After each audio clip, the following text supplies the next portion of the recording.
এক বন্ধু পাঞ্জাবির প্রাইস জিজ্ঞেস করছে, আমি তারে গ্রুপের প্রাইস দিয়ে দিছি। এখন সে কান্নার ইমোজি দিয়ে কান্নাকাটি শুরু করছে। মানে আমি মনে করতেছি ওই পাশে এতে কান্নাকাটি করতেছে যেহেতু কান্নার ইমোজি দিছে। এখন দেখেন, একবার একটা ঘটনা করছে আমার সাথে। কীরকম? বন্ধু মানুষ পাঞ্জাবি নিবে, ছবি দিছে, সাইজ নিলাম, পাঞ্জাবি দিলাম। এখন টাকা দেওয়ার সময় বলছে কত দিব রে। আমি যেটা কেনা দাম এটাই দিয়ে দিছি।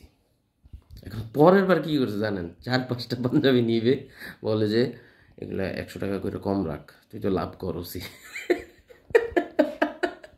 আমি বলছি, মামা, আহ, এটা কি কইলি তুই?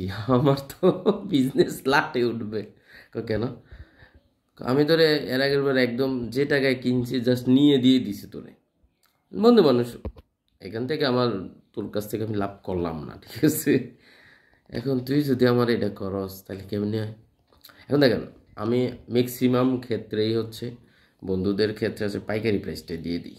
ম্যাক্সিমাম জায়গায়, দু একটা জায়গায় 50 টাকা বেশি রাখি। ম্যাক্সিমাম জায়গায় আমি পাইকারি প্রাইসটাই দিয়ে দিই। আর কিছু জায়গায় দেখা যায় যে 100 টাকা রাখি। দেখা যায় যে না, ওই যে কুরিয়ার চার্জ ফ্রি নেয় ভাই, বিশ্বাস করেন। এখন কি করব? এখন কুরিয়ার চার্জও ফ্রি, আবার এদিক দিয়েও ডিসকাউন্ট, কেমনে দুইটা কি সম্ভব বলেন? এ কারণে একটা বিষয়, ম্যাক্সিমামই পাইকারি প্রাইসে দিয়ে দেই। আর ডেলিভারি চার্জ তখন নিজেরই হয়ে যায়, মানে আমার না, তখন সেই দেয়। সো বিষয়গুলো এইরকম। মানে আমার বিজনেস খুব একটা কঠিন কোনো কিছু না, একদম সহজ।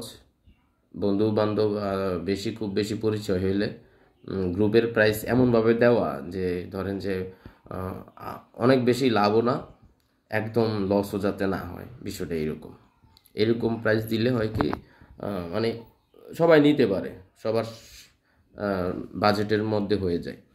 কিন্তু আমি দেখেছি অনেক জায়গায় যে প্রাইস, ওই প্রাইস থেকে মোটামুটি ভালো প্রাইসেই দেওয়া, ধরেন যে 2000 প্লাস দেওয়া বা 2500 দেওয়া, 3000 দেওয়া, এরকম অনেক পাঞ্জাবি আছে, ঠিক আছে? সো সব জায়গায় তো একরকম না, সবার বিজনেস পলিসি আলাদা। সেক্ষেত্রে আমি বলতে পারি আমার বিজনেস পলিসি আমার কাছে একরকম, কোনো হিসাব নিকাশ নাই। যখন যাকে ইচ্ছা ডিসকাউন্ট দেওয়া যায়। বিজনেসের মজাটা এটা, যখন যাকে ইচ্ছা, আপনার মন চাইছে একদম তাকে একদম কম দামে দিয়ে দিবেন, পারবেন। আপনার কাছে মন চাইছে আপনি তার কাছ থেকে লাভ করবেন, পারবেন। আপনার কাছে মন চাইছে আপনি 50 টাকা লাভ করবেন, সব দিয়ে দিবেন। এগুলো হয় যে যারা অনেক বেশি নেয় তাদের কাছ থেকে যে একদম কম লো প্রাইসে দিয়ে দেওয়া যায়। যেমন আমরা যেভাবে কিছু কিছু পাঞ্জাবি কিনে নিয়ে আসতে হয়, কিছু ওই পাঞ্জাবিগুলো তারা কিন্তু বেশি একটা লাভ করে না, এই 20 টাকা করে লাভ করে, ঠিক আছে? এরকম হইতে পারে। 20 টাকা তাদের জন্য, 20 টাকা অনেক। তাদের দিনে যদি 100 পাঞ্জাবি যায়, তাহলে 20 টাকা হিসাব করেন তাহলে, তাই না? 100 পাঞ্জাবি গেলে যদি 20 টাকা হয় তাহলে কত হয়? 2000 টাকা। মানে একটা পাঞ্জাবির কথা বলতেছি, তার যদি ভিন্ন ভিন্ন পাঞ্জাবি 1000 পাঞ্জাবি যায় তাহলে 20,000 টাকা। কি মানে, বিজনেস একদম সহজ। সো অনেকেই বিজনেস করেন, অনেকে ইনভেস্ট করে ফেলেন অনেক বেশি। অনলাইন বিজনেসে বেশি ইনভেস্ট করা উচিত হবে না। অনলাইন বিজনেসে কখনোই বেশিটা মানে টাকা পয়সা ইনভেস্ট করা যাবে না, খুবই কম করতে হবে, শুরু করতে হবে কম দিয়ে। যদি আপনার কাছে মনে হয় যে না, এই প্রোডাক্টটা বেশি চলে, হ্যাঁ, যেমন আমি বলতে পারি পাঞ্জাবি যদি আপনি বিজনেস করেন, সেক্ষেত্রে পাঞ্জাবি সবচেয়ে বেশি চলে 42-40 ছোটদের জন্য। মানে বাংলাদেশের প্রেক্ষাপটে যদি কথা বলি, বাংলাদেশের প্রেক্ষাপটে বাংলাদেশের মানুষজনের যে যে হাইট, যে বডি স্ট্রাকচার, সেক্ষেত্রে 42-44, ঠিক আছে? আর নিচের দিকে ছোটদের জন্য 40-38। তো এই অবস্থা।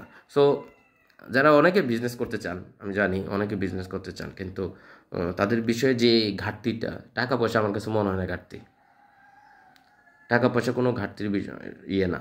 অনলাইন বিজনেস করতে গেলে টাকা পয়সা মুখ্য না, আমার কাছে মনে হয় আপনার ডেডিকেশন, তারপর আপনার পলিসি, আপনি কীভাবে বিজনেস স্টার্ট করবেন, ঠিক আছে? এই হলো অবস্থা। সো যারা এতটুকু পর্যন্ত ভিডিওটা দেখছেন, আপনাদের মাথায় যদি থাকে যে না, অনলাইন বিজনেস স্টার্ট করবেন, করতে পারেন। ভিন্ন ভিন্ন প্রোডাক্টের ভিন্ন ভিন্ন সিজন। সো সেই ক্ষেত্রে আপনার পলিসিগুলো একটু ভিন্ন ভিন্ন হতে হবে। যেমন এখন পাঞ্জাবির পাঞ্জাবি শাড়ি সবাই কিনবে, সবাই গণহারে সবাই কিনবে। সো সিজনটা কিন্তু এখন। সো এখন পাঞ্জাবি এগুলো দিয়ে আপনারা শুরু করতে পারেন। এখন বলতে পারেন ভাই কীভাবে শুরু করব? এখন শুরু করতে গেলে আপনার প্ল্যান রাখতে হবে যে আপনার লজ্জা পাওয়া যাবে না। অনেকে লজ্জা পায়, টাইমলাইনে শেয়ার করতে লজ্জা পায়। আরে ভাই আপনি বিজনেস করেন, অন্য কারোর কাছ থেকে টাকা নিয়ে আসেন নাকি? কারোর কাছ থেকে অন্যরা যেরকম ধরেন অন্যভাবে টাকা মাইরা দেয়, এই সেই অনেক কাহিনী থাকে, তাই না? আপনি বিজনেস করতেছেন, আপনি লজ্জা কিসের? আমি এটাই বুঝি না। আপনি একটা কাজ করতেছেন, কষ্ট করে ব্রেন খাটিয়ে কাজ করতেছেন, আপনি এখানে লজ্জা পাবেন কেন? যাই হোক, অনেক কথা বলছি। যদি আপনার ভালো লাগে আপনারা যে কেউ স্টার্ট করতে পারেন। যদি কোনো হেল্প লাগে বা প্রোডাক্টের দিক থেকে কোনো হেল্প লাগে, উইদাউট ইনভেস্টমেন্ট